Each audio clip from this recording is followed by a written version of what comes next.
안녕하세요. 지난주에 저는 제네바 학부모 협회로부터 편지 한 통을 받았습니다. 현재 제가 살고 있는 스위스에서 초등학교 아이들의 성교육 시간에 자신의 성 정체성을 의심하게 하고 고민하게 만드는 교육을 한다고 합니다. 어떤 의도가 내포되어 있는지는 알 수 없으나 이곳 제네바의 학부모들은 이러한 교육 정책에 반대하는 성명을 내고 이러한 교육을 하지 못하게 하도록 학부모들에게 서명을 받는 운동을 하고 있습니다. 과학적이지도 않고 위생적이지도 않은 이러한 성교육으로 인해 우리의 자녀들이 정신적으로, 육체적으로 병들 수 있다는 이유 때문입니다. 이와 관련된 주제로 2010년 양화진 모교대담에서 이어령 박사님과 이재철 목사님이 나눈 대담 중 일부를 발췌하여 영상으로 제작해 보았습니다. 오늘 토론 주제는 성 정체성에 관한 분명한 기준을 세우라입니다.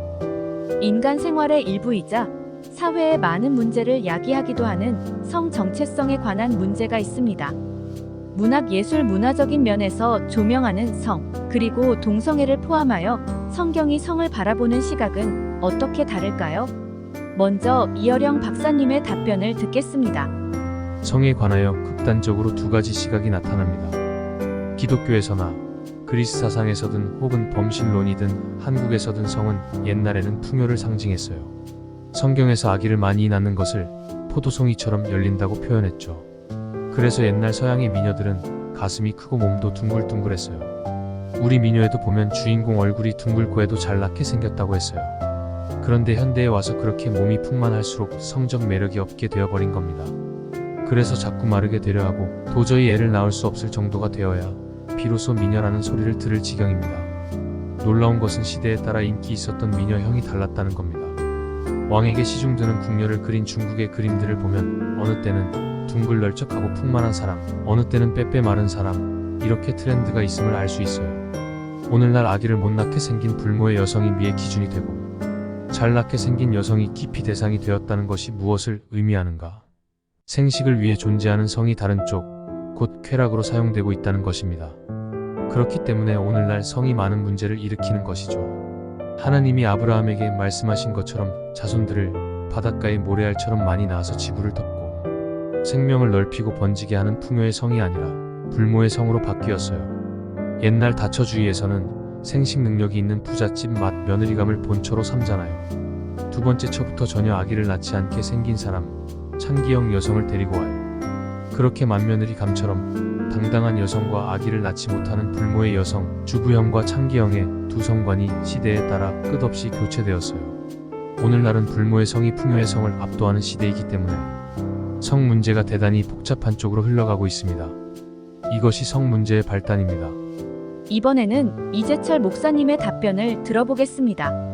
하나님께서 사람을 창조하셨는데 남성과 여성으로 창조하셨습니다.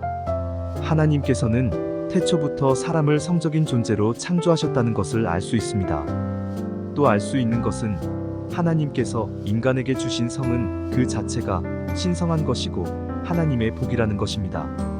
창세기 1장 27절과 28절을 보면 하나님 이 자기 형상대로 남자와 여자를 창조하시고 그들에게 복을 주셨다고 기록되어 있습니다. 인간에게 성을 주시고 그 성적인 존재에게 복을 주신 것이죠. 그래서 성은 하나님의 신성한 은총이 되는 것입니다. 또한 하나님께서는 창세기 2장에서 남성과 여성, 이성 간의 둘이서 한 몸을 이루는 것을 결혼이라고 정의하셨습니다. 그러니까 부부가 된다는 것은 둘이서 한 인생을 살아간다는 추상적 혹은 포괄적 의미뿐만이 아니라 성적인 존재로 창조된 남성과 여성이 성적 결합을 통해 합일체를 이루는 것임을 분명히 우리에게 일깨워 주신 것입니다. 그렇다면 근래 텔레비전 드라마를 통해 사회적 이슈로 떠오르고 있는 동성애에 대해 생각해 볼 필요가 있습니다.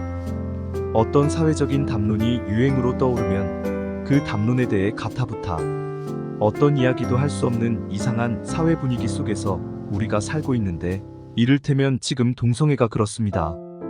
동성애를 지지하고 찬성하면 진취적이고 열린 사람이고 그것을 반대하면 보수적이고 폐쇄적인 사람처럼 치부되고 있거든요.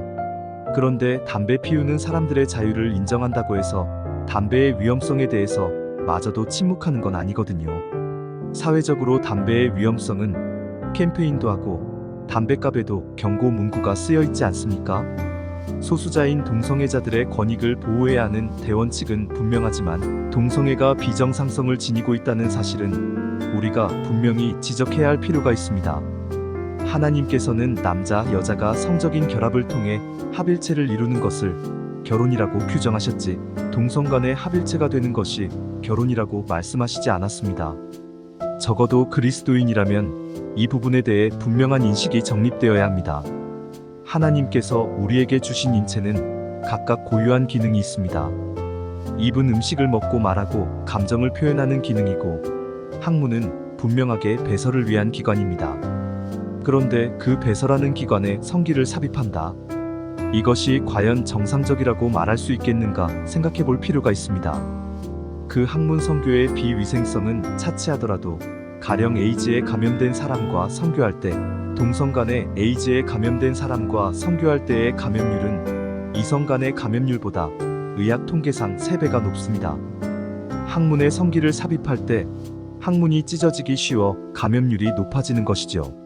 제가 스위스에 있을 때 일인데 세계에서 가장 진보적인 입법으로 유명한 네덜란드가 동성 간의 결혼을 최초로 의회에서 통과시켜 그 법이 발효되던 날 2001년도 4월 1일 밤 0시에 암스테르담 시청에서 시장이 복수의 여성 커플과 남성 커플에게 주례를 서서 세계에서 최초로 합법적인 동성 간 부부들이 탄생했습니다.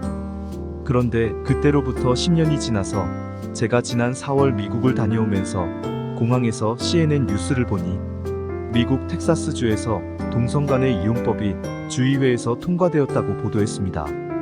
문학이나 드라마나 영화에 등장하는 동성애는 대개 아름답게 그려집니다. 동성 간의 결혼만 하면 이성보다 더 행복할 것 같지요. 그게 환상입니다. 동성 간 결혼을 허락하는 법을 제정한 나라들은 처음에는 그들이 이혼하리라고는 전혀 생각지 않았습니다. 동성 간에 결혼하면 모두 행복하리라고 생각했는데 현실은 그렇지 않았습니다. 그래서 동성 간 이혼법을 다시 제정하게 된 것입니다. 또 제가 스위스에 있을 때 네덜란드에서 동성 간 결혼한 부부를 위해 아이를 입양할 수 있는 법이 통과되었습니다. 여자끼리 부부가 되고 남자끼리 부부가 되어 아이를 낳을 수 없기 때문에 그들이 아이를 입양할 수 있도록 한 것입니다. 그런데 동성 간 결혼해서 부모가 되고 싶은 그들의 인권을 존중하기 위해 갓 태어난 아이의 입양을 허락했을 때 그 아이가 누구를 아버지라고 불러야 하고 누구를 어머니라고 불러야 합니까? 남자를 엄마라 부르고 여자를 아빠라 불러야 하는 그 아이의 인권은 어떻게 되는 겁니까? 이것은 한 사람의 인권을 위한다는 이유로 철도 들지 않은 핏덩이의 인권에 폭력을 행사하는 것과 마찬가지거든요. 이런 여러 가지 문제를 생각해 볼 때 동성애자들을 우리가 따뜻하게 포용하고 배려하고 함께 살고 그들의 인권을 존중하면서도 동성애의 비정상성은 분명하게 이야기하는 것이 그들을 진정으로 사랑하는 길일 것입니다. 또 성에 관한 성경의 분명한 기준에 비추어 이성 간의 진정, 사랑한다는 것은 상대의 성을 지켜주는 것임을 알게 됩니다. 따라서 부부지간에 남편이 아내를 사랑하는 것은 하나님이 아내에게 주신 여성성을 지켜주는 것입니다. 아내의 여성성이 지켜질 때 제일 좋은 엄마, 제일 좋은 아내가 될 수 있거든요. 그런데 많은 남자들이 결혼한 뒤 아내의 여성성을 황폐화시킵니다. 그리고 요즘은 여자들이 남성을 여성화시키려고 합니다. 남성성을 상실한 남자는 상대 배우자에게 편리한 도구가 될 수 있을지는 모르지만 책임 있는 가장, 책임 있는 남편은 될 수 없어요. 아내는 남편의 남성성을 존중해주고 남편은 아내의 여성성을 존중해줄 때 그때 그 부부가 진정 사랑하는 부부가 될 수 있고 그런 부부 밑에서 자란 자녀들은 성의 왜곡 없이 바르게 자랄 수 있습니다. 오늘 영상이 유익하셨다면 좋아요, 구독 부탁드립니다. 감사합니다.